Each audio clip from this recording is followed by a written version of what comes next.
Moi, j'avais investi un bon 100 000 balles. Les porteurs du projet n'avaient pas les épaules assez solides pour porter le projet. Peu importe la personne que tu vas avoir en face de toi, en fait, tu négliges pas et tu préjuges pas parce que tu ne sais pas ce que ça peut donner. Il suffit juste de faire. Penser, c'est une chose, mais tout vient de faire. Il faut justement déconnecter la case de son cerveau. Être bête, en fait. Bête et discipliné. Moi, j'aime beaucoup cette expression-là, je suis d'accord. Même si on fait une erreur une fois, il faut savoir montrer que c'est une erreur une fois, pas deux fois. Deux fois, c'est un choix, quoi. C'est clair. Donc, une fois, c'est une erreur, deux fois, c'est juste que t'es con. Exactement. Pendant longtemps, j'étais persuadé qu'on était bon en business que un peu si on délaissait sa famille. En fait, c'est en travaillant très dur, en voyant personne d'autre, etc. C'est boulot, tu fais que ça. Il y a beaucoup de personnes qui font cette erreur de croire qu'il faut faire que bosser. Non, il faut bosser, c'est sûr. Intelligemment. Mais de l'énergie, enfin le smart work, quoi, smart working. T'arrives à totalement déconnecter, toi ?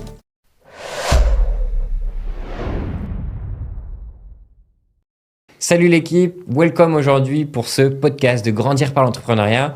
Aujourd'hui, j'ai la chance d'accueillir un ami de Lisbonne, un ami lisboète, et un ami qui touche à plein de domaines, c'est Pierre de Conilloux. Pierre, c'est un plaisir de t'avoir aujourd'hui avec moi. Merci Jérôme de te recevoir, quel plaisir de venir enfin ici, et d'ailleurs de rejoindre l'équipe, mais je pense qu'on aura l'occasion d'en parler un peu plus tard. Exactement, mais en tout cas, pour te présenter un petit peu succinctement, mais après je te laisserai évidemment aller un peu plus en détail, il faut savoir que Pierre, c'est quelqu'un qui est... Alors, moi, je l'appelle multi-entrepreneur parce qu'en fait, tu as eu tellement de vie qu'on peut considérer ça du multi-entrepreneur. Mais aujourd'hui, tu as bel et bien la casquette aussi multi-entrepreneur parce que tu portes plusieurs projets. Ça, je vais te laisser aller en détail. Mais bon, Pierre, il faut savoir que c'est une bête de compète dans le networking. C'est quelqu'un qui est extrêmement bon à créer du réseau et des connexions. Et c'est pour ça, aujourd'hui, que moi, c'était important aussi de pouvoir te faire cet échange, ce podcast, pour que tu puisses partager quelques skills au passage. Mais surtout, que tu partages aussi ta vision d'entrepreneuriat, comment toi, tu as eu ces épreuves au fur et à mesure, comment t'en es arrivé là, parce qu'aujourd'hui on peut le dire, je pense que t'es assez successful dans ce milieu-là, spécialement le milieu Web3 où t'es une des ventures les plus, on va dire, les plus connues du marché francophone.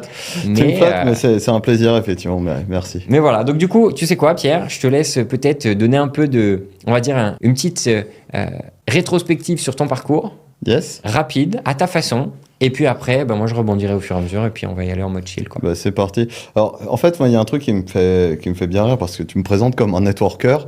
Beaucoup me prennent pour un marketeur, mais je suis un tech à l'origine. Ouais. J'ai commencé à coder très jeune. J'avais 10 ans à l'époque, quelque chose comme ça.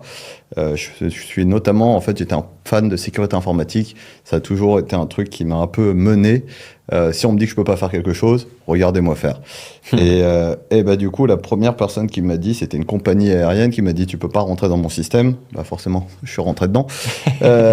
Et ça m'a permis de vraiment d'être passionné par la sécurité informatique. Ça a duré quelques temps. J'ai écrit notamment dans des revues de sécurité informatique mondiale. À l'époque, j'avais 15 ans. Petite anecdote assez marrante là-dessus, je me rappellerai toujours, il y avait une description, une bio sur les personnes qui écrivaient dans ce magazine, et à la fin, tu avais Bidule fait Polytechnique, Bidule fait Centrale, Bidule fait une thèse et PhD. Pierre de Conilloux passe son brevet des collèges. Ça, c'était... Donc à 15 ans, tu as écrit un article sur Hacking9, qui est aujourd'hui une revue qui existe encore, qui était l'une des seules revues de sécurité informatique distribuées mondialement en multilangue. Magnifique. Ma petite fierté personnelle encore. Et puis suite à ça, j'ai toujours été un grand fan de musique, un grand amoureux de musique, notamment musique électronique. D'ailleurs, on y reviendra certainement plus tard. J'ai commencé à mixer, ça a bien pris aussi. J'ai été résident dans quelques clubs à Paris, notamment le Matignon, Wanderlust, Nouba, Pygalion. Et puis j'ai aussi eu la choix de pouvoir aller mixer à Berlin, à Ibiza, à New York, à San Francisco.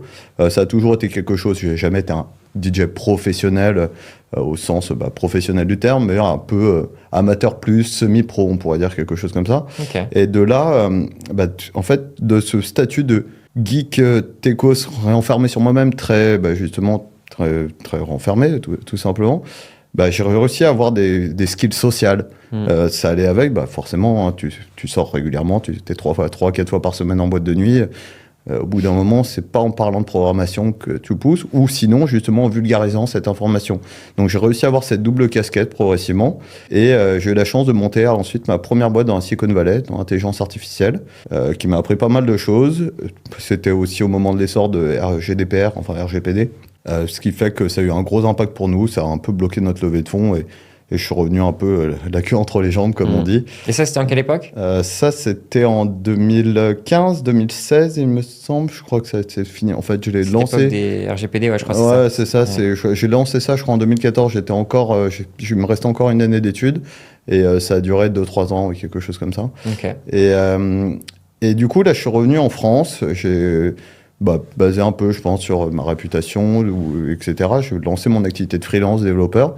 Ça a très bien pris, si bien pris que ça en est devenu une agence, Pico, que j'ai revendu 2 ans plus tard à une autre agence. Suite à ça, après, j'ai monté RA2140 avec certains de mes associés, justement, ou des personnes avec qui on avait travaillé, collaboré chez Pico. Ça n'a pas trop mal marché non plus, puisqu'en 2 ans et demi, 3 ans, on est devenu l'un des leaders français. D'ailleurs, je suis en train aujourd'hui de quitter RA et je pense qu'au moment où ce podcast sortira, je pourrais vous dire très fièrement que du coup, j'ai continué. Donc, c'est une autre exit pour RA et également le lancement d'une nouvelle aventure. Où, tu l'as compris, grand fan de musique électronique. Et aujourd'hui, je m'attaque au marché de l'intelligence artificielle dans l'aide à la création de musique électronique. Et ça, c'est incroyable. Donc, en fait, tu as un parcours qui est hyper large parce que, comme tu dis, techos, mais à côté, en même temps, des skills sociales qui sont développés, tu es allé faire du DJing. À côté, tu as créé une boîte, entre guillemets, on va dire, comme un peu tech, développement, etc. Tu vois, très tech, très tech. Tu n'avais pas du tout de com et marketing à cette époque-là? RA, on a réfléchi à faire un petit peu de com et marketing, mais honnêtement, on est associé avec un ami que je salue aujourd'hui, Quentin Abrèche de Markchain, qui était très doué sur ce sujet-là, et finalement... Ça sert à rien. Voilà, vous splittez, quoi. On a d'ailleurs créé un lieu physique à Paris dédié aux entrepreneurs du Web3 ensemble, et c'était ce mélange de compétences techniques et marketing, parce que eux avaient un grand problème en tant qu'agence de marketing, c'est que beaucoup de boîtes en fait finalement délivraient peu en sujet tech Web3 en France. Donc tu vois, c'est très dur de demander à tous les influenceurs d'en parler quand les plateformes derrière sont buggées. Et nous, de la même manière, on est très contents, on a plein de super bons développeurs, mais si personne connaît la plateforme, ça sert pas à grand chose. Donc c'est vrai que cette synergie qu'on a créée entre nous ont donné naissance à pas mal de projets, notamment Vali, Fungible, Polyland et d'autres encore. Et ça matchait assez bien, ça a toujours très bien matché. Donc on est resté chacun sur notre focus. Nous, offre intelligence et technique. Intelligence, c'est tout ce qui est tokenomics, game economics, en fait. Toute la partie réflexion en amont de la création d'un projet. Et ensuite la partie technique, avec de la chefferie de projet, du design, du développement informatique. Vraiment cool. Et justement, je pense ERA avait aussi cette force-là de pouvoir accompagner, on va dire, largement les personnes, même si vous ne touchiez pas au côté marketing, puisque vous passiez justement avec Markchain pour le coup. Vous pouviez accompagner vraiment les projets, je ne dirais pas de A, parce qu'en général, c'est des projets où ils savaient où ils allaient, et même vous preniez des clients, vous saviez qu'ils savaient où ils allaient, et après, vous les accompagnez dans la continuité, donc ça, c'est sympa, quoi. C'est surtout, et là, c'est assez marrant, mais on va peut-être faire le petit parallèle avec ce que tu disais au début. ERA, on a toujours mis bien en avant le côté réseau. Ça a toujours été une de mes forces entrepreneuriales. Les crypto-bubbles. Les crypto-bubbles, les fameuses. En fait, c'est au tout début, au début du Web3, on n'a même pas trop ça encore le Web3, mais c'était vraiment la partie blockchain. On parlait de smart contract, Ethereum, etc. L'écosystème français était vraiment construit soit autour de boîtes remote, soit autour de boîtes très tech, c'était pizza and beers, et c'était la culture, c'était normal, c'était très bien, il n'y a pas de sujet. Et nous, on a voulu mettre un peu de glam dans tout ça. Donc, on a pris des beaux bureaux boulevard Haussmann, on a reçu pas mal de personnes, on a fait des events, les crypto bubbles, puisque la crypto n'est pas une bulle, on boit du champagne. Et c'est vrai que ça a bien fonctionné, et on a créé cette sorte de cohésion et d'écosystème, et on a fait beaucoup d'événements, notamment à la NFC de John Carp, ou d'autres, un peu partout, là même dernièrement avec la machine qu'on fait avec Dan Genassia, qui s'appelle l'Alpha Wave, on était au Silencio à Ibiza, ou même dans des clubs à Miami ou à Londres, enfin bref, on a vraiment effectivement essayé de pousser un peu les barrières, rajouter un peu de glamour, se rendre compte que connecter, en fait, c'est ce qui permet d'aller beaucoup plus vite, parce qu'il y aura toujours quelqu'un qui sera plus expert que nous, quel que soit le sujet. Je veux dire, aujourd'hui, j'ai beau être un tech, je suis un peu rusty quand même, je suis un peu, c'est depuis trop longtemps que je ne code plus, et du coup, je m'entoure, même dans cette nouvelle aventure qu'est Cynthia, de personnes qui sont bien plus expertes que moi. Et je pense que c'est clé. C'est Anthony Bourmont, alors je sais pas si la citation est de lui, qui disait « Your network is your net worth ». Je trouve ça tellement vrai. À partir du moment où tu sais qui appeler quand tu restes dans un problème, tu vas tellement plus vite et tellement plus loin. Et c'est tellement plus simple aussi, d'ailleurs. Exactement. Et je pense que ça, c'est l'élément clé.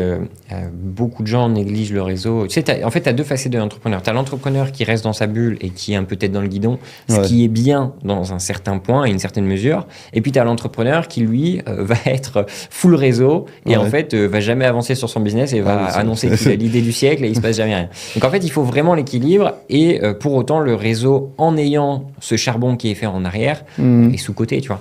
Et toi, tu as vraiment cette compétence-là et moi, je le sais. Merci. Honnêtement, c'est un truc, justement, le fait d'être pas mal en boîte de nuit pendant que je mixais, tout le monde fait la fête. Hein, je veux dire que ce soit les gens très sérieux ou les total dégénérés. Exactement, il y a de tout. Il y en a, il y a de tout. Moi, j'ai eu la chance de toujours être connecté à ces gens qui sortaient faire la fête, mais on savait que voilà, je pouvais effectivement picoler le vendredi soir, mais le lundi matin, j'étais là. Et ça reste un truc clé.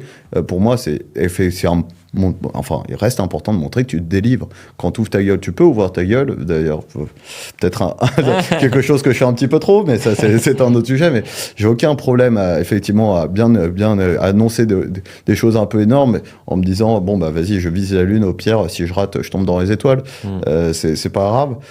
Mais l'important reste quand même de faire ce que tu dis toujours. Ta parole reste ta parole et c'est ça ce qui fait que ton réseau sera toujours valuable, c'est que les gens continueront d'avoir confiance en toi parce que la dernière fois que tu l'avais ouverte, tout le monde t'a dit c'est trop gros, bah non, t'as délivré. T'as délivré. Et ça ouais, c'est ça. Et la délivrabilité, quand tu l'annonces, c'est ce qui fait que les gens te suivent et te font confiance. Tu vois. Moi, aujourd'hui, je peux considérer qu'on est potes ici à Lisbonne et qu'on a eu l'occasion par le passé d'essayer de bosser ensemble, qu'on a finalement pas réussi. Alors, pour l'anecdote, c'était un projet justement NFT basé sur le milieu de la musique où moi, j'avais investi un bon 100 000 balles. Et malheureusement, les porteurs du projet n'avaient pas les épaules assez solides pour porter le projet. C'est vrai, tu vois, je me rappelle. Ouais. C'est dommage d'ailleurs. Après, aussi, je pense qu'il y a un problème. Tu as eu aussi une problématique de timing marché. Aussi. On est arrivé sur une fin de marché. Fin de marché NFT où tout le monde dropait de 90%. Tu l'aurais fait 2 ans avant, t'étais royal ou pas. J'étais content. Voilà. Mais non, on est d'accord. Mais c'est vrai que pour moi, du coup, c'était intéressant parce que là, sur cette époque-là, moi, je t'ai vu, je t'ai rencontré. Alors déjà, attends, je vais d'abord commencer par l'anecdote où on s'est rencontrés. Parce que moi, vraiment, je te mets dans mon scénario où moi, je t'ai rencontré. C'était vraiment particulier. J'allais manger, j'allais aller me dire, bon, vas-y, allez, je me couche et tout. Et là, j'ai Fred, un pote en commun, donc du coup, qui est monteur vidéo, e-commerçant, enfin bref, touche à plein de choses, qui me dit tiens viens, il y a une soirée là, The Block, tu vois ça va être sympa. Je me rappelle. Je fais bon ok, moi j'étais prêt à aller vraiment commander, après aller me coucher, vraiment soirée pépère quoi. Et donc je viens en jogging, vraiment, je sais pas si tu te souviens, mais j'étais jogging, t-shirt gris, jogging gris, Gymshark. Et c'est vrai que t'avais pas l'élégance que t'as aujourd'hui là. Non, exactement. Et du coup, moi j'étais en mode vraiment bas les couilles. En plus dans cette époque-là, c'était une époque où je faisais pas mal d'argent, j'avais un cash flow mensuel qui était quand même assez costaud en faisant quasi rien. Donc mon ego était un peu pompé quoi. Et donc du coup je m'en fichais et j'étais venu et puis là je commence à voir tiens c'est un événement crypto, ok c'est sympa, il y a des gens intéressants et là Fred qui me dit tiens tu vois lui là en DJ là derrière la platine, c'est lui c'est lui qui a organisé. Je suis bon vas-y, très bien, il a l'air intéressant et tout. Et puis bon on commence à échanger. Là tu me dis que tu as fait ça tel projet. Moi je te dis ouais en plus tiens moi j'ai commencé, j'ai mis temps dans un projet là, ça peut être intéressant de bosser ensemble. Et en fait ce que j'ai bien aimé c'est que peu importe la personne que tu vas avoir en face de toi, en fait tu négliges pas et tu préjuges pas parce que tu ne sais pas ce que ça peut donner. Ouais bien sûr. Et donc à chaque fois tu traites tout pareil. Rendez-vous, on t'avait donné les insights du projet et t'avais dit go, on va essayer de bosser ensemble. Quoi. Non, ça c'est vrai que pour le coup, c'est je me rappelle très bien de cette soirée, c'était assez marrant effectivement à The Block où on avait été les premiers justement à esprit un peu crypto bubble, à mettre des DJ, du champagne, des petits fours. C'est vrai que c'était assez intéressant comme soirée, ça avait bien fonctionné. Ça avait bien pour fonctionné, nous. Et même d'un point de vue du réseau, c'était super. On avait rencontré des gens vraiment super. Après, c'est un truc justement que je fais à chaque fois que je vais dans un événement, téléphone, QR code qui est prêt, 5 minutes, pas plus, mais vraiment 3 minutes, même 3 minutes avec une personne, ok tu fais quoi, blablabla, boum, rendez-vous, et je prends le rendez-vous tout de suite. Tout de suite. C'est mon frère qui est le fondateur de Jab, qui est l'un des leaders de la formation en vente, qui me disait ça, il me disait call calling. J'étais oui, pourquoi pas, call calling, why not, mais ça me paraît compliqué de vendre au téléphone. Non, tu vends pas au téléphone, tu prends un rendez-vous, tu cales cette personne dans la même salle de réunion que toi. Quand elle est en face de toi, là c'est bon, t'as gagné. Mais mets-le dans cette putain de salle de réunion avec toi. Et du coup, j'ai appliqué ça en fait dans tous ces événements de networking, parce que la plupart, tu sais, beaucoup de personnes justement arrivent dans ces événements et se disent ouais bon bah c'est cool, je prends contact, je prends un tel, je connais lui, ouais très bien, tu connais, mais est-ce que quand tu l'appelles, il répond au téléphone? C'est là qu'est la vraie question. Et du coup, bah cale-le dans cette putain de salle de réunion, va l'inviter à dîner. Nous, ça a été une stratégie qu'on a beaucoup faite avec Yara. On a invité beaucoup de personnes à dîner, on est sorti avec beaucoup de personnes, on a payé beaucoup de verres.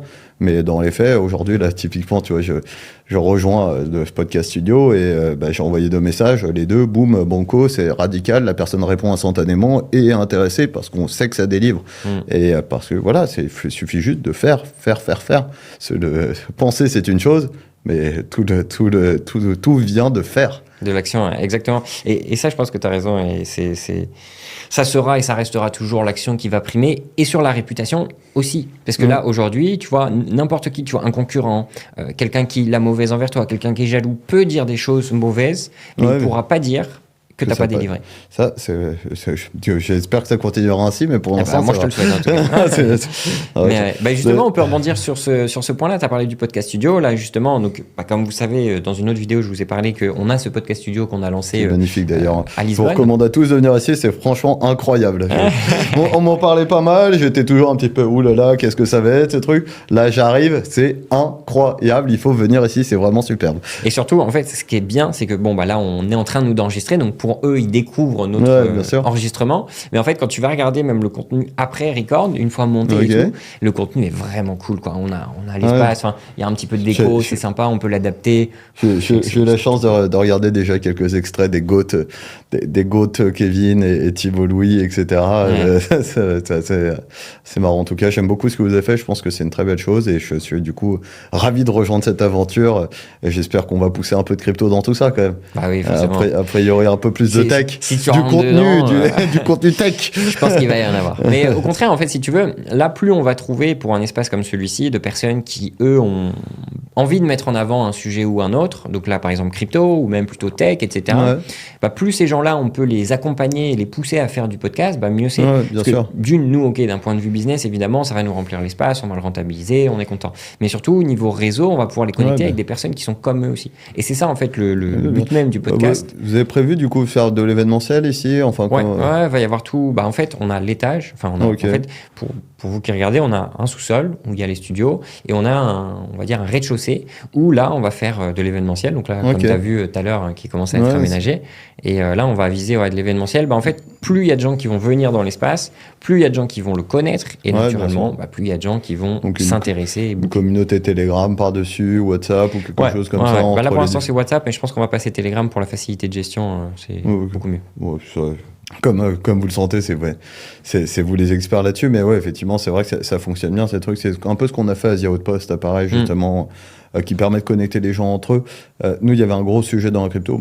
C'est qu'il y a un moment, l'industrie était était en croissance tellement rapide que certains VC, même par exemple si on parle de Animoca, qui est à l'origine de The Sandbox entre autres, et beaucoup d'autres projets du jeu Web3, qui n'est pas à l'origine de The Sandbox, qui a racheté The Sandbox d'ailleurs, en fait ils disaient eux-mêmes, on a tellement de demandes d'investissement, tellement que maintenant on n'accepte plus que les personnes en fait qui viennent de notre réseau direct. Et du coup, c'était un peu la proposition de valeur de The Outpost. Donc, pour rappel, pour ceux qui ne le savent pas, The Outpost, c'est un lieu qu'on a cofondé ERA 2140 et Markchain, qui est un hub Web3 à Paris. Ça se veut être un peu sous la forme d'un club privé un peu façon Soho House, un mélange entre Soho House et WeWork. On vient pour bosser, mais pas que pour bosser. On bosse, on network et on crée des connexions fortes. Et du coup, en fait, on a commencé à faire ça, justement, et l'une des propositions de valeur, c'est nous qui vous faisons l'intro à la personne que vous souhaitez. Et c'est vrai que ça fonctionne très bien. Ça change tout dans le business. Et boum, one-to-one sur WhatsApp, pouf, ça va tellement plus vite. Exactement. Mais ça, on va te l'intégrer ici au podcast studio. Pas de souci. C'est parti. Mes 12 000 contacts téléphoniques seront ravis d'y participer. Non, mais il y a vraiment des choses sympas à faire, que ce soit sur Lisbonne ou même, tu vois, là aujourd'hui, l'idée c'est d'avoir ce projet qui se développe sur Lisbonne, mais pourquoi pas l'élargir aussi ailleurs. Il y a évidemment d'autres participants sur ce marché des podcasts studios, sur le marché européen et sur aussi international comme Dubaï. Mais en fait, c'est un marché qui est tellement en croissance qu'il y a de la place pour tout le monde, quoi. Ah, bien sûr. Ah, Donc ça va être vraiment Il y a d'autres personnes qui commencent à faire des choses comme ça un peu dans le coin Dans le coin, en fait, il y a des agences. Alors, en fait, c'est des personnes qui étaient soit dans la photo vidéo, qui se sont dit, OK, on fait un studio, mais donc, du coup, n'ont pas nécessairement les codes de youtubeurs, d'influenceurs. C'est vrai que vous êtes bien staffé là-dessus. On a cette chance-là. Et à l'inverse, tu as des agences de com et marketing qui aussi se sont dit, dans leur bureau qu'ils ont, on va essayer d'aménager un pseudo-studio, etc. Donc, c'est des choses qui sont intéressantes, qui sont différentes, qui sont intéressantes et qui, je pense, ne s'adressent finalement pas à la même cible. Nous, on a vraiment voulu cibler le créateur de contenu au sens large, donc le créateur qui peut être un créateur de publicité, un créateur de contenu réseaux sociaux, un créateur de contenu YouTube, tout. Et puis, au final, il s'y retrouve avec un lieu. Donc, bientôt le pack shot, ça nous fera comme dans 99 francs pack shot pour rester mince, sauf dans la tête. C'est exactement ça. Mais du coup, Pierre, moi, j'aimerais bien aussi que tu rebondisses un petit peu sur ton côté réseau et cette compétence que tu as. Et si tu avais un conseil à donner là-dessus, qu'est-ce que ça serait ? Alors déjà, honnêtement, je pense que beaucoup de personnes se mettent une croyance limitante qui est de se dire, moi, je ne suis pas un réseauteur, je n'ose pas prendre mon téléphone, etc. Je tiens à le rappeler quand même, parce que j'étais vraiment quelqu'un de totalement introverti. Il y a quelques années, j'étais quelqu'un de très, très introverti. Aujourd'hui, tous ceux qui me connaissent ne pourraient pas le croire, me voient plus comme le foufou qui va parler à tout le monde, ce qui n'est pas totalement faux. Mais non, effectivement, et du coup, j'ai réussi à passer de ce statut de l'un à l'autre. Et du coup, je sais que tout le monde peut le faire. Donc, enlevez-vous cette croyance limitante. Le seul truc essentiel, en fait, c'est juste d'y aller. Il faut y aller. Éric Larchevêque le dit très souvent, d'ailleurs, dans l'entrepreneuriat. Il y a un moment, vous pouvez réfléchir à plein de plans, plein de trucs, mais il faut agir. Il faut justement déconnecter la case de son cerveau. Être bête, en fait. Bête et discipliné. Moi, j'aime beaucoup cette expression-là, je suis d'accord. Bête et discipliné, exactement. Il faut parfois dire, OK, non, c'est bon, je déconnecte. Vous allez vous taper des râteaux, vous allez vous taper plein de trucs, mais de la même manière, vous trouverez certainement jamais la femme ou l'homme de votre vie, peu importe, si vous n'osez pas aller lui parler. Donc, il faut créer cette connexion. Et je pense que c'est pour ça que moi, j'aime bien cette méthode de 2 minutes, en fait, 2 minutes de chit-chat, parce qu'en 2 minutes, on n'a pas trop le temps de rentrer, finalement, dans le contenu, mais on a quand même assez d'éléments pour savoir s'il va y avoir s'il y a un match, s'il y a quelque chose. Et donc, dans ces 2 minutes, c'est clairement suffisant pour prendre ce rendez-vous de 20 minutes ou 30 minutes ou plus, selon vos préférences. Moi, je sais que mon hyperactivité fait que un meeting, pour moi, c'est 25 minutes. Et au max, c'est 45, quoi. Mais je trouve qu'un meeting de 25 minutes, on a déjà le temps de dépiler beaucoup de choses, honnêtement. Et du coup, en fait, en créant ce truc, une fois qu'on est une fois de plus dans la même salle de réunion, on dépile, quitte à refaire un autre meeting après. Mais au moins, ne pas perdre de temps... Je sais pas, j'ai l'impression que par exemple beaucoup justement d'entrepreneurs de la première fois par défaut calent des meetings de 1 heure et du coup se retrouvent à devoir meubler avec quelqu'un qui en face n'a pas d'intérêt pour eux.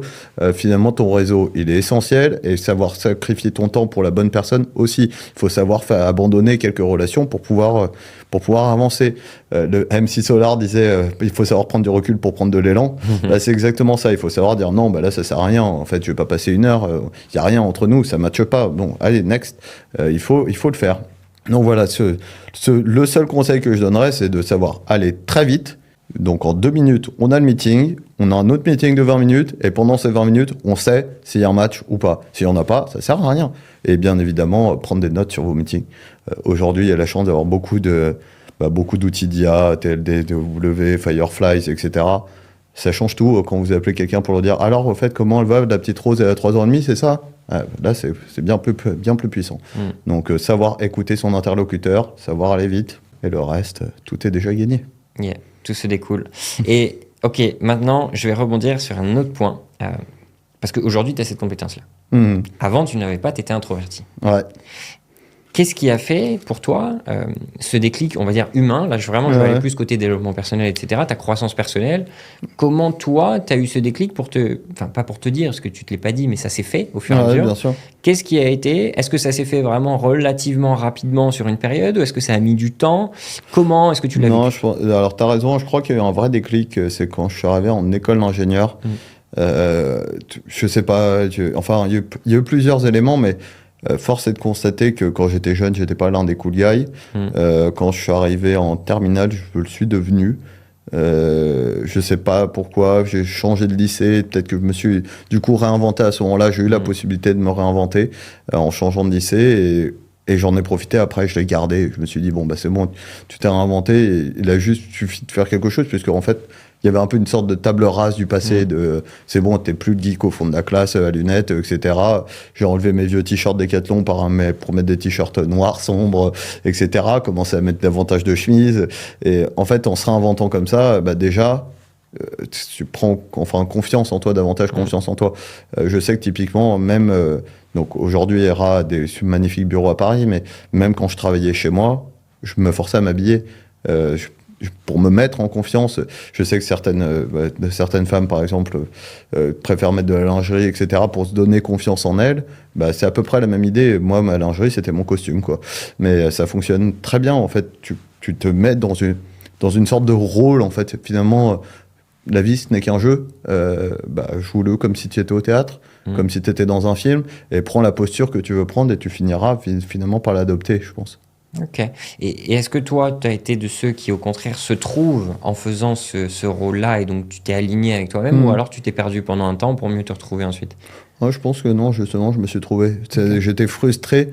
J'avais une profonde frustration, je me rappelle, dans ma jeunesse, parce que j'essayais de faire des blagues, et en fait, je me rappellerai toujours une petite anecdote, mais débile, je devais avoir 14 ans. Je fais une blague, personne ne rigole. Un de mes potes, qui lui était le mec un peu plus people, répète cette vanne, tout le monde explose de rire. Et là, tu te dis, bah ouais, non, mais c'est juste une question de posture, en fait. C'est vraiment juste une question de posture. Donc, prends la posture qu'il te faut, parce que finalement, cette personne, tu l'as au fond de toi, peut-être, mais c'est juste que tu t'es enfermé dans cette croyance imitante de je suis pas comme ça, je suis pas fait pour ça. Non, en fait, si tu veux le faire, fais-le. T'as pété les barrières. Faut péter les barrières mentales. Yes. Excellent. Après, bien évidemment, je conseille de boire avec modération, mais je sais qu'aussi, c'est au moment où j'allais pas mal en boîte de nuit. Après, je ne pense pas que ce soit quelque chose qu'il faille garder dans la vie de tous les jours. La productivité, c'est clé. Et c'est vrai que ça change tout. Change tout. Je suis totalement d'accord. Et moi, en fait, si tu veux, ce qui m'avait fait arrêter à l'époque de boire, parce que ça fait quoi? Ça va faire bientôt 10 ans, je crois que je bois plus d'alcool, alors que je bois plus, je pouvais boire 1, 2, 3, 4 fois l'année. Tu bois 0,0? Moi, il me semblait que tu buvais un petit verre de temps en temps. De temps en temps, c'est 3, 4 fois l'année, quoi. C'est vraiment très rare. Et en général, même si je bois un petit truc, c'est quelques gorgées, je bois même pas mon verre, tu vois, parce que j'en ai pas plus plaisir que ça. Ou alors si, un petit champagne pour faire honneur à un X ou Y sujet, mais je vais vraiment même pas le boire en entier en général. Ouais, je me débrouillerais pour qu'il y ait le champagne podcast studio quand même. C'était l'un des trucs de RA. Il y a quelque chose à faire. On va faire le champagne podcast studio. Je suis désolé. Il est obligatoire. Mais moi, je le servirai aux gens, en tout cas. Ça me fera plaisir. Mais du coup, c'était ça. Et en fait, moi, quand j'ai arrêté, c'est parce que vraiment, c'était la vision que je dégageais sous alcool que je n'aimais pas, alors qu'il y a beaucoup de gens, c'est l'inverse. C'est la vision qu'ils dégagent sous alcool et leur facilité à faire les choses qu'ils aiment. Et en fait, la réalité, c'est qu'ils n'ont pas besoin de ça. C'est leur confiance en eux, qui est peut-être assez réduite, les pousse à penser ça. Mais je pense que ça, c'est une erreur qu'on fait tous quand on a entre 18 et 22 ans, on va dire. Après, bon, la vie prouve que non, finalement, si tu l'as en toi, tu peux le faire. Il y a zéro chose que tu peux faire en ayant bu ou en ayant quoi que ce soit, que tu ne peux pas faire totalement sobre. Hein.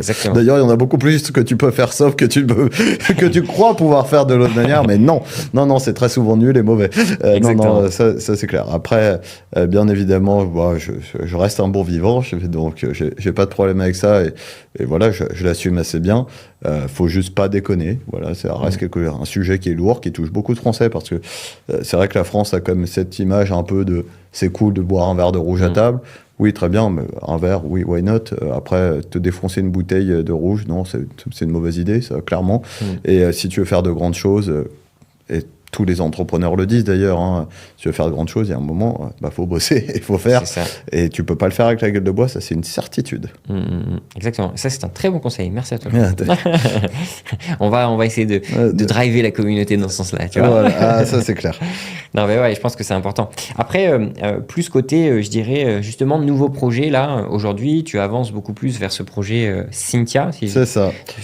Que j'aime beaucoup le nom d'ailleurs, mais je te laisse redonner un peu plus de détails dessus. dessus. Ouais, bien sûr. Et puis on va creuser. Alors, du coup, en fait, il faut savoir quelque chose. Donc, vous l'avez compris et je l'ai redit à quelques reprises.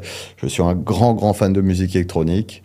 J'ai eu la chance, notamment Paul de Polo and Pan, c'est lui qui m'avait appris à mixer quand j'avais 13 ans, quelque chose comme ça. Donc, quelqu'un que je connais depuis longue date. Et donc, en fait, je mixais. Et j'ai toujours voulu faire de la production musicale, mais j'étais un piètre producteur. Pourtant, j'ai fait des années de piano, etc., mais je n'arrivais pas. Et non pas parce que j'avais une mauvaise connaissance musicale, mais parce que je n'arrivais pas à bien me servir des outils qui demandent une grosse discipline. Aujourd'hui, c'est Ableton Live qui est l'un des logiciels majeurs sur la production de musique. Avant, c'était Cubase, Fruity Loop, Prison, il y en avait pas mal. Et en fait, j'arrivais pas à reproduire le son que je voulais. Je n'arrivais pas à dire au logiciel... J'avais quelque chose en tête, mais je n'ai jamais réussi à faire un son où j'arrivais à retranscrire ce que j'avais en tête. Et avec cet essor de l'IA, notamment des mastodontes comme Meta avec MusicGen, qui ont travaillé sur ces sujets-là, on se rend compte que de plus en plus, le texte ou musique commence à être jouable. Ceci dit, aujourd'hui, tous ces modèles, il n'y en a pas un qui est assez abouti. On n'est pas prêt de se priver des artistes. Vraiment, c'est impensable de penser ça. On va peut-être réussir à reproduire quelque chose qui a déjà été fait, mais la qualité sonore n'est pas là. La construction n'est pas là.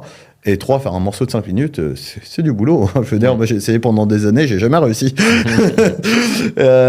Donc, en fait, on positionne Cynthia pas comme un artist killer, certainement pas. On aime bien trop la musique pour aller essayer de tuer les artistes, mais justement pour un outil d'aide au brainstorm et à la créativité. Un peu comme, je suis sûr que tu te sers de ChatGPT. ChatGPT, c'est très bien pour t'aider à trouver du contenu, pour écrire ton post LinkedIn, ta photo Insta, ou je ne sais quoi, ton réel TikTok, peu importe. Mais dans les faits, tu es obligé de repasser dessus. C'est naze. Enfin, tu sens bien qu'il n'y a pas d'âme, il n'y a pas de profondeur, il n'y a rien de tout ça. Par contre, c'est super bien pour brainstormer, pour donner plein d'idées, ça c'est top, ça c'est incroyable. Nous, c'est à peu près la même chose. En fait, on va être là pour aider les artistes à soit éviter le syndrome de la page blanche, soit au contraire, beaucoup d'artistes démarrent un morceau et s'arrêtent à 80% et ne le terminent jamais. Donc on va vraiment aller dans ces deux cas-là. Comment est-ce qu'on fait ? En fait, on se sert aujourd'hui de modèles existants et avec notre équipe, on est en train de peaufiner en créant notre propre modèle et on veut vraiment essayer d'ancrer. Donc aujourd'hui, on démarre très fortement sur la musique électronique pour plusieurs raisons, mais le go-to-market reste essentiel et du coup, comme on a un fort réseau dans ce secteur-là, on y va, d'autant plus que les producteurs de musique électronique, il y en a déjà beaucoup qui servent d'innovation. On l'a déjà vu notamment, à l'époque, on mixait sur platine vinyle. Quand j'ai commencé à mixer, c'était sur platine vinyle. Je les reçois enfin ici, là, après quelques années où je les ai laissés dans nos bureaux à Paris, je suis ravi. Et après, petit à petit, on a bien vu, il y a eu l'essor des lives avec ordinateur, des logiciels type Virtual DJ, Tractor, etc., où c'est venu en fait s'ancrer. Donc, il y a tout un marché qui est prêt à ça aujourd'hui, qui l'entend, puisque ça fait depuis des années qu'ils ont déjà commencé cette transition, où on est passé du vinyle à la clé USB, quoi. Donc, on commence par celui-là, et après, bien évidemment, petit à petit, on va aller vers le rap, pour aider justement les rappeurs qui n'ont pas les moyens de se payer un beatmaker, de pouvoir quand même essayer de créer quelque chose, se démarquer, et puis par la suite, peut-être lancer une vraie carrière. Enfin, c'est tout ce que je peux leur souhaiter, du moins. Vraiment cool, vraiment cool. Donc en fait, il y a un élargissement, on va dire, au niveau des marchés qui va arriver. Et comment ça va se matérialiser demain pour, je sais pas, le mec qui justement est peut-être déjà en place et qui se dit, tiens, j'ai entendu parler de Cynthia, je commence à voir que ça commence à faire le buzz, etc. Mais comment lui va pouvoir s'ancrer sur un projet comme ça, alors que peut-être, il tourne déjà à une certaine mesure, peut-être à un petit niveau, moyen niveau, grand niveau. C'est une très bonne question. C'est une très très bonne question. Honnêtement, je t'avoue que je découvrirai un petit peu tout ça en faisant. Le fameux je débranche mon cerveau, là je le fais. Je lance. Je lance. Je sais juste quelque chose, c'est que le marché de la création de musique aujourd'hui, c'est un marché qui est de 2 milliards. Quand d'ici 2030, il est évalué à 5 milliards. Donc, je sais qu'il y a un marché qui est en croissance, que tout le monde a son petit artiste au fond de soi. Enfin, là, c'est intuitif, mais je suis sûr que toi, tu as rêvé de faire de la musique pendant des années. Et là, tu vas te dire, trop bien, je vais pouvoir faire mon petit morceau de reggaeton en guitare avec un air de Bach. Pourquoi pas ? Ça va aujourd'hui être possible. Je sais aussi que justement, tu ne couperas pas la nique aux artistes, ce sera plus un amusement pour toi, mais ça va peut-être donner des idées. De la même manière, cet artiste qui a cette pensée limitante de moi je sais faire ça, Il va peut-être pouvoir aller au-delà. Et puis, je vais quand même donner un exemple. On a la chance aujourd'hui d'avoir un producteur qui est un des early users de Cynthia, dont je ne dirai pas le nom parce que, comme il travaille dans la musique électronique underground, il souhaite rester anonyme. Il essaie de faire un style de musique. Cette personne a plus de 50 vinyles à son actif et plus de 500 morceaux released. Ça fait depuis 15 ans qu'il est producteur de musique électronique. Ça fait depuis 15 ans qu'il essaie de faire un style de musique particulier. Il n'a jamais réussi à le faire, malgré toute sa compétence technique. Il s'est servi de Cynthia et il voulait faire un groove d'une certaine manière qu'on appelle les grooves à la Théo Parrish. Théo Parrish est un super artiste de musique électronique et il n'arrivait pas à le reproduire. Il s'est servi de Cynthia, il a compris comment est-ce qu'on faisait ce fameux groove. Donc déjà, après 15 ans où il n'arrivait pas à le faire, il a enfin réussi à le faire. Ça, c'est la première chose. Et la deuxième chose, c'est qu'il a pu justement le sampler, en faire un morceau. Magnifique. Ce morceau, il sort sur vinyle dans 2 mois. Incroyable. Ouais, donc il y a vraiment, comme tu dis, une aide à la création qui est colossale. Et je pense, je vais donner une anecdote, je pense que ça a été le cas de beaucoup de gens. Tu sais, tu as toujours un air en tête que tu te dis, tiens, ça serait trop bien comme musique, ou ça serait trop cool.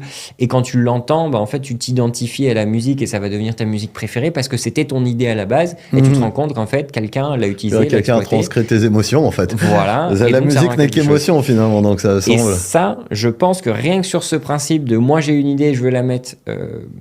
Je veux la rendre réalisée, enfin je veux la réaliser, je veux la rendre réelle et je veux l'exploiter. Et ensuite, que quelqu'un d'autre même la mette sur le marché. Rien que ça va déjà encore plus exciter cette petite voix, tu sais, qui fait je veux m'identifier à une chanson. Quoi. J'espère qu'on en arrivera là. Je serais très content si j'arrivais à toucher les émotions de tous les individus de cette planète. Il y a encore un petit peu de travail, mais c'est vrai qu'il y a quelque chose qui se passe. Aujourd'hui, on va permettre justement à l'inner artiste de s'exprimer sans avoir forcément besoin. Aujourd'hui, en fait, il faut savoir quelque chose. Il y a beaucoup de duos qui existent où il y a un directeur artistique, donc celui qui a les idées musicales, et le technicien qui sert d'Ableton Live.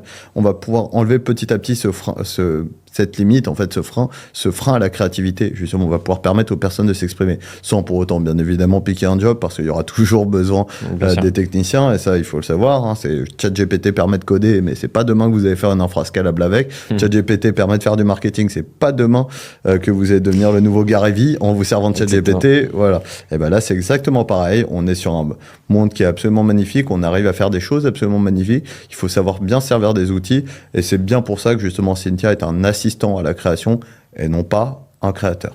Ouais, et ça c'est vraiment bien. Et pour rebondir sur l'IA, parce que je pense que c'est un marché qui aujourd'hui fait peut-être peur aux gens aussi. Ouais, côté business, on sait qu'il y a beaucoup d'opportunités et nous en tant que businessman, on sait très bien que à tout moment il y a une opportunité, on va sûrement aller l'exploiter et en profiter pour essayer de faire du business, développer un marché, enfin bref.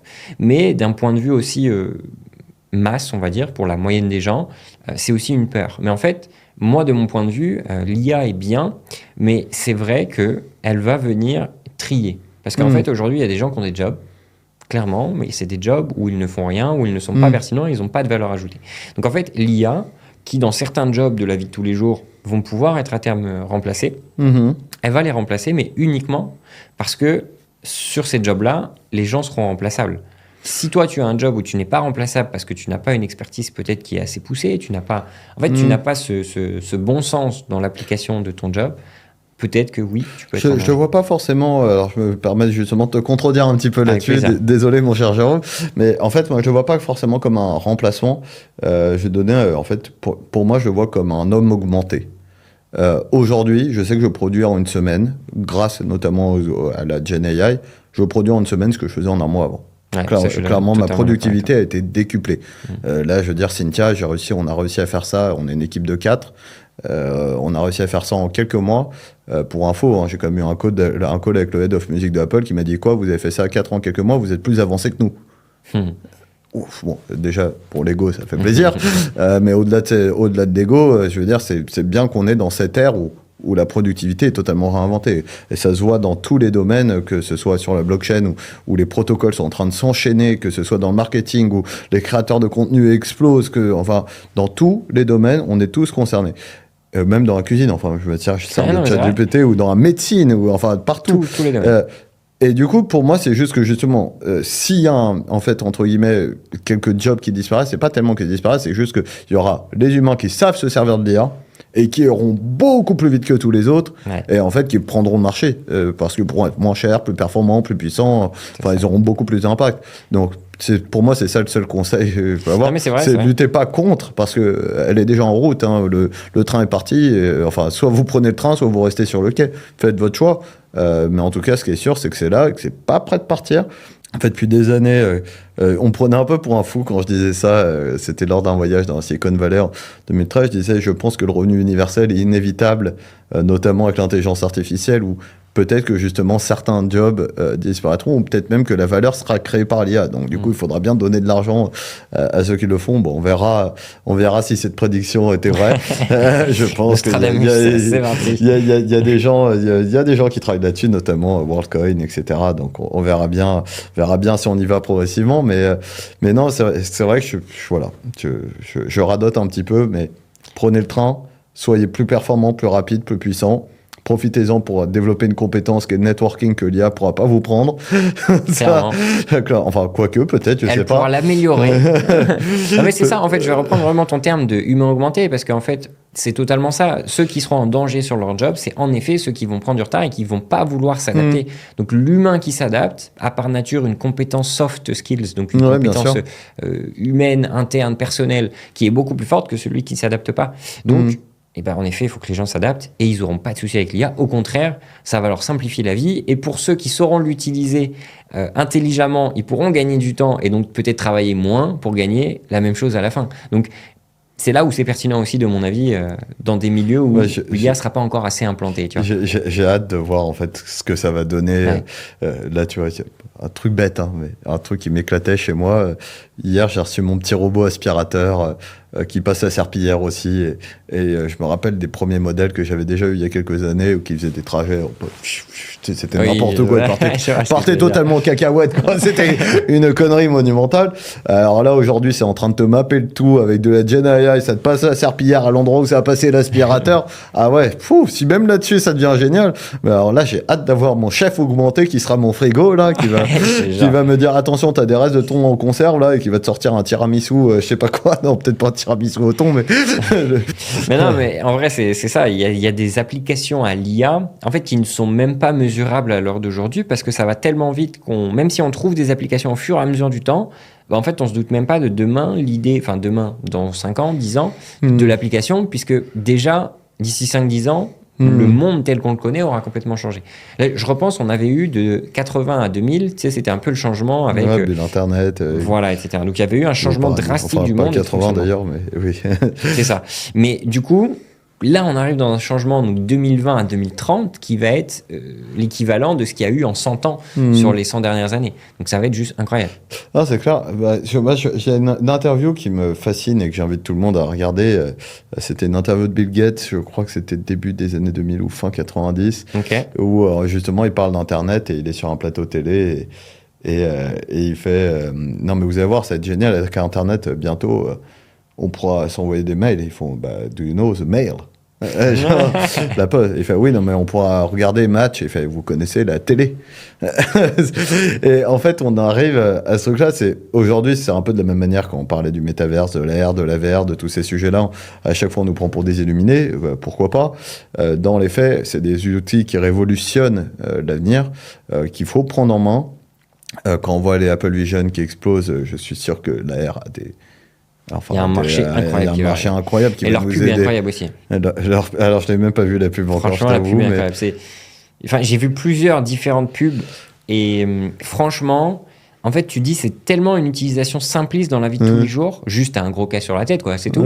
Mais esthétiquement, il y a même pire, j'ai envie de dire. De toute façon, je veux dire, j'ai eu la chance de tester Google Glass à leur sortie il y a quelques... ça fait 10 ans. Ouais, déjà. Ouais, mais c'était... En fait, j'ai organisé un voyage... Bon, on pourra en reparler, mais après, je pense que leur tourne, il faudra peut-être faire attention, mais... T'inquiète, tu peux y aller. Je peux y aller, parfait. Mais c'est vrai que, en fait, on voit très bien que, justement, la réalité augmentée, là, pour l'instant, c'est un casque énorme, mais bientôt, ce sera dans nos lentilles. Hein. Enfin, ça ira aussi loin que ça, avec de la Gen AI. Et moi, j'avais une hâte, j'ai qu'une envie. Par exemple, j'étais un très mauvais élève, voilà. Et il y avait une matière, pour le coup, que je n'ai vraiment mais jamais accroché, c'est l'histoire. Un grand regret. C'est un grand regret. Pareil. Pareil, et pourtant, aujourd'hui, pareil, je regrette aussi. C'est fou. Pourtant, j'ai une mère historienne. Voilà, je tiens à le préciser. J'ai une mère historienne et j'avais la chance d'être dans les passages secrets du château de Chantilly pendant ma jeunesse. Et malgré ça, je n'ai jamais accroché. Je suis désolé à Madame Blanchard, ma prof de l'époque. Désolé, ça n'a vraiment jamais accroché avec moi. Maths, physique, pas de problème. Mais alors, le reste, pouf. Et donc, du coup, tu vois, je me suis dit, mais imagine, on va prendre un exemple simple, mais t'as la prise de la Bastille. T'as ton masque en verre, et là, tu vois ce qui se passe. C'est vachement mieux que Netflix, en plus. Hein. Là, pour le coup, parce que t'es devant, t'es là, t'avances dans le scénario. J'ai trop hâte de voir ça, et je sais qu'en fait, on va réussir à réinventer l'éducation, on va réussir à tout réinventer, et les gens vont être beaucoup plus passionnés. Ouais. Et en fait, cette frontière entre le virtuel et le réel va être de plus en plus mince. Je sais que beaucoup, au début des NFT, beaucoup de personnes ne comprenaient pas ce que c'était un NFT, mais pourquoi une œuvre d'art virtuelle, c'est du papier. Moi, j'ai besoin de toucher, j'ai besoin de palper. Oui, d'accord, mais bon, je suis sûr que ton ton arrière-grand-père disait la même chose quand il est passé au chèque, quoi, tu vois. Ah non, mais c'est vrai, je comprends pas, l'argent... Comment ça, la carte bleue, là, c'est quoi, ça? Non, pas d'argent. Il n'y a pas d'argent, mais bon... Et donc, du coup, tu vois, je me dis, bon, on y est. On y arrive. Et là, justement, avec ce truc, cette frontière qui est réduite, qui va permettre d'augmenter. Cette notion d'humain augmenté va être encore là, mais il va vraiment... on va bridger les deux mondes. On va bridger ces deux mondes. Et je peux comprendre que ça fasse peur à certaines personnes.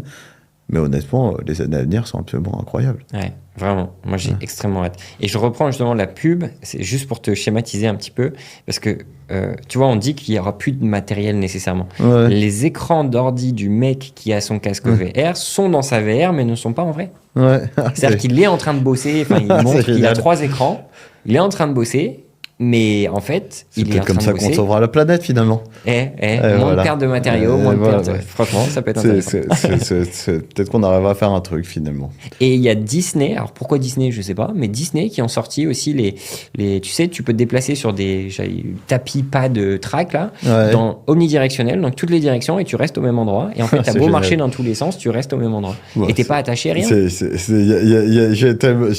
sens que je vais aller faire un petit tour en sortant de cette interview, j'allais faire une petite précommande. Là, je sais pas s'il est encore en livraison, mais c'est vrai que j'ai vraiment hâte de faire mes muses avec. J'ai eu la chance déjà de tester pas mal de trucs, notamment pour ERA, les Oculus & mais lui a l'air vraiment d'être au-dessus, et ce bridge virtuel physique, oh là, est-ce que ça va m'éclater. Je perds des... Mais bon, je ferai ça un peu après le lancement de Cynthia. J'ai bien envie d'avancer sur ma nouvelle entreprise. Le go-to-market est essentiel. On a la chance de pouvoir aller très vite et délivrer vite avec un bon réseau. Je veux pas passer à côté de cette belle opportunité. Et justement, là, je rebondis justement pas sur Cynthia, mais sur ERA. Ouais. Qu'est-ce que tu tires de cette expérience? Parce que ça a été quand même tes 3 dernières années, là, globalement. Ouais, j'ai adoré. Honnêtement, je suis vraiment ravi d'avoir fait autant avec ERA. C'était un peu un truc, honnêtement, on est arrivé sur le marché, on était un peu des nobody quand on est arrivé. Et en prenant ces beaux bureaux boulevard Haussmann au début, avant même de prendre l'hôtel particulier sur le parc Monceau, mais déjà en prenant ces beaux bureaux, tout de suite, on nous a mis sur une map. Ce qui est assez amusant, certains doivent le connaître, Bilal El Alami, avec qui on a pas mal collaboré, notamment sur Dogami, était venu, m'a appris 1 an après, c'était l'année dernière, quand il était venu dans nos bureaux, en fait, il pensait qu'on était une entreprise qui avait 10 ans d'ancienneté, parce qu'il avait vu 30 personnes dans les bureaux, alors que pas du tout, en fait. On n'a fait que sous-louer une partie des bureaux à d'autres personnes. On était 4 à l'époque. Et en fait, c'est grâce à ça qu'on a signé Dogami. En fait, le fameux fake it until you make it. Bon, alors vous pouvez fake it until you make it, mais il faut make it derrière. Il y en a qui l'ont pas compris. C'est fake it until you make it. Make it. Et donc, c'est grâce à ça qu'on a signé Dogami. Et puis, juste après, la semaine d'après, on a signé The Sandbox et c'était bon. ERA a été lancé. Et aujourd'hui, je suis très content de ce qu'on a accompli parce que je pense qu'on a quand même fait pas mal de choses au cours de ces dernières années. Donc c'est une belle aventure. Beaucoup de choses à savoir. En fait, j'ai eu un gros apprentissage dernièrement. Comme tu le sais, il y a quelques mois, j'ai malheureusement perdu mon père. Ça m'a impacté très fort, très très fort. Je vais essayer de le dire sans m'effondrer dans ton podcast, mais En fait, j'étais un cancre scolaire. Voilà. J'étais un cancre scolaire et comme je vous l'ai dit au début, j'ai commencé à coder jeune. Mon père était le seul à comprendre que en fait, ma passion était mon avenir. Et c'était ce qu'il me disait d'ailleurs, que ma passion était mon avenir. Quand il est parti, j'ai perdu en fait un peu la seule personne qui m'a permis cette fameuse transition qui a cru en toi, quoi. Voilà, qui a cru en moi et d'introverti à être social, etc. Ayant confiance en lui. Ça m'a impacté très fort. Hein, j'en ai fait 2 mois de vraie dépression. Ces 2 mois de vraie dépression, du coup, comme je voulais voir personne, je me suis enfermé chez moi à coder. Ce qui a permis notamment de créer Cynthia. Parce que cette phase, on est pour beaucoup, Cynthia y est pour beaucoup. Mais j'ai aussi compris quelque chose.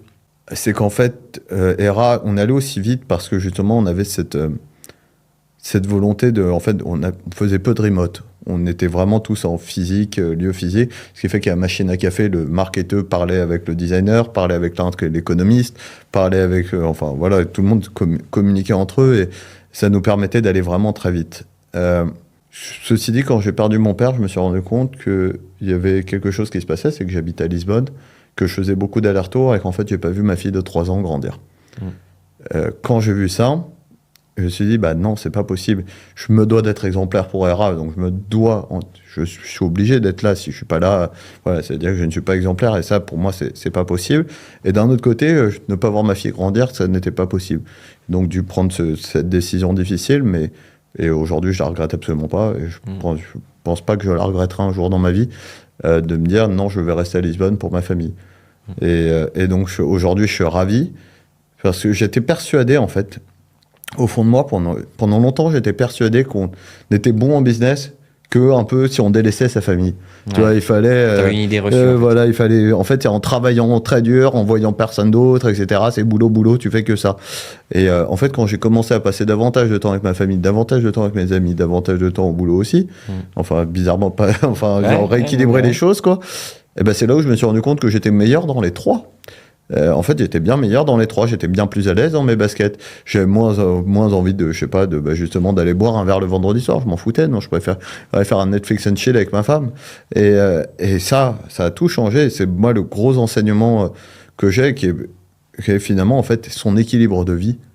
Il est là, c'est quand tu trouves ton équilibre de vie et là où tu te sens bien dans tes pompes que tu avances vraiment bien. Et je sais que j'ai toujours eu des objectifs de croissance, de chiffre d'affaires, etc., où je me mettais toujours une barre très haute. Aujourd'hui, je ne les ai plus forcément, mais il y a des chances qui se produisent quand même, parce que quand tu fais... Mais disons que je ne cherche pas la même chose. Avant, je cherchais l'argent. Là, maintenant, en fait, je cherche à faire quelque chose qui me plaît. Et Cynthia est tombée un peu comme une évidence, en fait, pour tout te dire. Le rêve de ma vie, en fait, c'était de gagner beaucoup, beaucoup d'argent. Pas pour moi, pas pour être un... voilà, mais enfin, même si c'est agréable, hein, bien évidemment, on ne va pas dire le contraire. Mais je voulais devenir un mécène musical. Voilà, ça a toujours été mon rêve. Ça m'énervait de voir des artistes qui ont l'obligation de faire de la musique un peu commerciale contre leurs propres valeurs pour gagner leur vie. Parce que c'est normal, ils veulent rester musiciens, mais tout le monde a besoin de bouffer, quoi. Donc mon objectif, c'était de gagner beaucoup d'argent pour arroser ces artistes pour qu'ils puissent garder leur patte artistique. Ça m'a énervé de voir un nombre de rappeurs défoncer leur style musical, de voir un nombre de producteurs de musique électronique tout pareil, enfin j'en pouvais plus, ça m'énervait, j'aimais bien trop la musique, de voir des génies de la production qui faisaient de la merde, ça me rendait fou. Et là, quand j'ai vu qu'avec Cynthia, en fait, j'allais pouvoir faire les deux, faire de la musique en faisant ma passion, et en plus en gagnant de l'argent, et en plus tu vois, en restant à Lisbonne, en restant auprès de ma femme, en restant auprès de ma fille, je me suis dit, c'est un no-brainer, je vais y aller à fond. Bon, après, la suite nous dira si j'ai eu raison. Mais je pense que quoi qu'il en soit, rester auprès de ma famille, ce sera toujours le meilleur choix que je puisse faire. Ouais, et merci pour ce partage, parce que moi, je connais ta famille aussi. Tu as une fille qui est formidable, une femme qui est formidable. Et je pense que les décisions... Alors là, c'est plus le côté ami qui te dit ça. Mais je pense que les décisions que tu as prises là, c'est évidemment les meilleures décisions que tu aurais pu prendre de ta vie. Et même si malheureusement, c'est une mauvaise expérience qui t'a donné ça t'a aussi donné la force. Et tu as beaucoup de gens qui se seraient laissés tomber, qui se seraient lâchés, en fait, rester en bas, dans le trou, parce que c'est plus confortable. Eh bien, toi, non. Tu as pris une décision qui va en accord. Résilience. Tu vas en accord avec tes principes, tes valeurs, ta famille, ton équilibre. Être au plus bas, c'était pas quelque chose. Ça fait pas partie de mon langage et ça ne fera jamais partie, je te le dis tout de suite. C'est bien ça, on aime. Mais voilà. Mais ce que je veux dire, c'est aujourd'hui, tu as trouvé un équilibre et ça, je pense qu'il faut constamment le rappeler aux gens. C'est l'équilibre de vie, c'est ce qui fera qu'on sera plus pertinent à long terme. Et moi, tu me connais, ça fait quoi qu'on se connaît? Ça fait 1 an et demi, bientôt 2 ans déjà. 2 ans, ouais, je pense. Ouais. Depuis qu'on s'est installé en fait à Lisbonne. C'est ça, quasiment. Et en réalité, moi, je fais partie de ceux, pareil, qui ont l'équilibre de vie, qui est très OK avec l'équilibre de vie, même si je bosse beaucoup, mais je bosse de chez moi, j'ai toujours été en remote, je mets le temps quand j'en ai réellement envie, et si je veux ne pas mettre de temps, je ne mets pas de temps. Là, je pars demain. Puis surtout mettre le temps au bon moment, au bon endroit. Au bon endroit. Il y a beaucoup de personnes qui font cette erreur de croire qu'il faut faire que bosser. Non, il faut bosser, c'est sûr. Intelligemment. Mais de l'énergie, enfin le smart work, quoi, smart working. Et là, l'IA encore est super pour ça. On dirait bien la boucle est bouclée, c'est moi. Ça. Mais tu vois, donc du coup, en termes d'équipe de vie, regarde, demain je pars, j'ai dit à tout le monde, je suis off pendant 10 jours, je pars à Bali avec madame. Là, je peux le dire parce qu'elle le sait pas, mais je peux le dire, elle n'est pas là. Ce sera sorti. Ah, c'est une surprise. Ouais, c'est une surprise. Ah, dis donc, c'est une surprise. L'année dernière, j'ai fait les Maldives, donc j'avais plutôt intérêt à tenir le cap. J'ai hâte d'être l'année prochaine. N'oublie pas d'inviter tes copains aussi. Hein. Va falloir faire encore plus d'oseille dans ce cas-là. Bon, on ouvre le deuxième podcast studio. On en ouvre une dizaine, là, c'est parti. C'est parti. La franchise. C'est ça. Mais voilà, l'équilibre de vie te permet aussi de dire, OK, je vais déconnecter pendant 10 jours, mais quand je reviens, je vais être à fond et je vais faire le taf. Ah ouais, bien sûr. Et c'est OK de travailler, c'est OK de ne pas travailler. T'arrives à totalement déconnecter, toi? Là, quand c'est ça, je m'efforce. C'est très difficile. Ouais, je me disais. Très difficile. Deux choses, c'est que les gens ont besoin de moi la majorité du temps. Ouais. J'essaie d'être redondant. Ça, c'est une expression d'Antoine que tu n'as pas encore rencontré, qui est un autre associé Podcast Studio. Mais j'essaie d'être redondant au maximum dans les business pour que mes équipes soient autonomes. Donc, j'automatise au maximum. Mais il y a toujours des problèmes. Ouais, bien sûr. Donc, il faut que tu reviennes. C'est exactement ce qui se passait. Tu sais, à l'origine, j'étais pas censé passer autant de temps en France. Mais la réalité, c'est que tu es le CEO et que finalement, tu dois toujours être temps de ton trajet. Ça, toujours. Il n'y a rien de pire que de dire à sa femme ou à sa fille, c'est bon, papa, il revient dans 4 jours. Et finalement, il revient une semaine et demie après. Ça, c'est l'horreur. Ouais, exactement. Surtout vie de famille. Et moi, je sais que maintenant, étant très impliqué aussi dans ma relation de couple avec Lindsay, que tu connais, forcément, pareil, moi, j'aime aussi respecter mes engagements vis-à-vis d'elle aussi. Et avoir cet équilibre de vie. Être accountable, c'est vrai dans le pro et dans le perso. Hein. Exactement. Toujours. Sinon, comment veux-tu que les gens puissent se dire, on peut lui faire confiance, il a les épaules solides, on peut avancer avec lui? C'est pas possible. C'est clair. Donc, il faut tenir ses engagements, les faire au maximum. Ça veut pas dire qu'on aura tout le temps raison et bon, mais même si on fait une erreur une fois, il faut savoir montrer que c'est une erreur une fois, pas 2 fois. 2 fois, c'est un choix, quoi. C'est clair. Donc, une fois, c'est une erreur, 2 fois, c'est juste que t'es con. Exactement. Tu l'as choisi, merde. Tu l'as choisi. Donc, yes. Je regarde le timing. Je pense qu'on est pas mal. Hop. Ouais, je pense qu'on est bien. Pierre, qu'est-ce que tu voudrais partager comme petit mot de la fin à nos auditeurs aujourd'hui de grandir par l'entrepreneuriat? C'est une très bonne question, là, tu me poses une colle, mais non, je pense que d'un point de vue personnel, je vais rester un peu dans le perso, parce que c'est vraiment, je pense, la chose qui m'a le plus affecté, savoir équilibrer effectivement sa vie. Sur le domaine plus professionnel, travailler intelligemment. Intelligemment, c'est vraiment le mot. Arrêtez, entourez-vous des bonnes personnes pour aller vite aux bons endroits. Si vous n'êtes pas techo, essayez pas d'apprendre à coder, ça sert à rien. Entourez-vous de quelqu'un qui a les compétences. Si vous n'êtes pas sales, pour le coup, apprenez à vendre parce que sinon vous êtes dans la merde. Je veux dire, un entrepreneur. L'autre jour, j'ai une boîte qui m'a appelé, qui voulait que j'investisse dans son entreprise et qui me dit ouais, non, je veux lever de l'argent pour recruter une équipe de sales. Je fais, comment ça? Tu veux dire par là que le CEO, tu veux pas vendre? Non. Non, jamais j'investirai dans votre boîte. C'est mort. Apprenez à vendre. Vous êtes la meilleure personne pour vendre votre propre entreprise. Donc, il faut le faire. Après, bien évidemment, vous pouvez vous entourer d'autres personnes qui seront plus à l'aise là-dessus. Mais il faut commencer par vous-même. Et donc, voilà. Équilibrer sa vie, apprendre à vendre, savoir networker et très bien s'entourer. Your network is your net worth. Merci Pierre, ça a été un plaisir vraiment de faire cet échange avec toi. De même. Et surtout te voir dans un cadre un peu plus posé, où tu es moins à droite à gauche, parce que tu es vraiment toujours en speed, c'est ton côté hyperactif. Ça, c'est pas faux. Et franchement, non, très content. Tiens, d'ailleurs, ça peut être une bonne question pour finir, parce qu'on va pas s'arrêter là. La question, ce serait comment tu gères ton hyperactivité? Parce que tu es vraiment quelqu'un d'hyperactif. Ah, je la gère pas. J'excède dans le chaos, moi. Non, je peux prendre de l'oméga, du magnésium tous les matins. Okay. Je bois un peu trop de café, malheureusement, ça j'essaie de réduire, mais bon, c'est vrai que j'en bois 4-5 par jour, donc ça c'est un truc. Ce que je fais là en ce moment, je me suis remis au sport à fond. Ok. Donc, tu balances ton hyperactivité dans le sport. Ouais, tout à fait. En fait, j'ai un besoin récurrent en fait de dopamine. Et donc, je vais chercher la dopamine là où ça se trouve, c'est soit dans les côtes de bœuf, comme tu le sais, le fameux barbecue, soit dans le sport parce que effectivement c'est essentiel en fait. Donc là aujourd'hui, c'est sport à fond, boulot à fond et faire que des choses qui m'éclatent. Donc c'est assez cool. Excellent. Merci Pierre. On se dit à très vite pour peut-être un autre podcast, on verra. Qui sait, a priori, je crois que maintenant je fais partie de la maison. Voilà. Donc et bon. Pourquoi pas le tien, un de ces quatre qui sait. Je te ferai un truc avec coup de gyrophare, etc. On n'en a pas parlé de celle-là, mais ça sera pour une prochaine, je pense. Avec grand plaisir. En tout cas, merci Pierre encore. Et puis, écoute, c'est parti. L'équipe, je vous remercie d'avoir regardé. J'espère que ça vous a plu. Ciao. J'espère que le parcours de Pierre vous a plu aussi. Laissez en commentaire si ça vous a plu, ce qui ne vous a pas plu aussi, parce qu'il faut vos retours. Et on se dit à très bientôt. Like. Juste sur ce qui vous a pas plu, que sur les propos de Jérôme, hein. D'accord. Non, je plaisante. Je suis très ouvert à la critique, justement. Envoyez, c'est important. Merci Toute beaucoup. Toute critique est bonne pour croissance. Toute critique est toujours bonne à prendre. Allez, ciao l'équipe et à très bientôt.